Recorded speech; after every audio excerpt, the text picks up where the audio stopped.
Welcome to our channel. Today we how to configure signed APK builds with Expo EAS, full guide step by step clearly.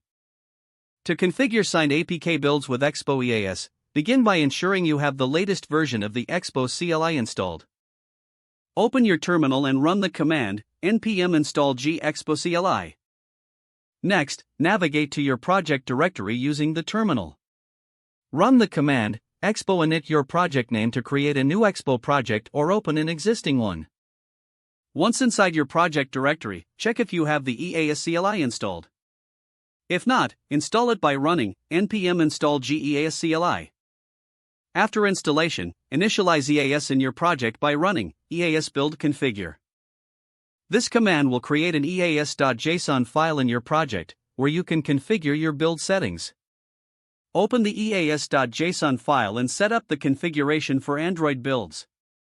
Specify the build profile you want to use, including whether to create a preview or production build. In the Android section of the EAS.json file, set the build type to APK for APK builds. Now, you need to configure the signing credentials for your APK.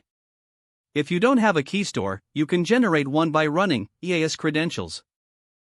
Follow the prompts to create a new key store and note down your key store credentials securely. Return to the EAS.json file and add the necessary signing configuration under the credentials section. Make sure to include your key store path, alias, and passwords. Once your EAS.json is configured, you can build your APK by running EAS build platform Android.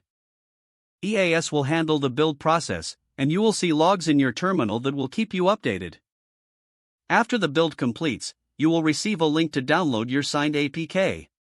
Review the APK to ensure it meets your requirements before distribution.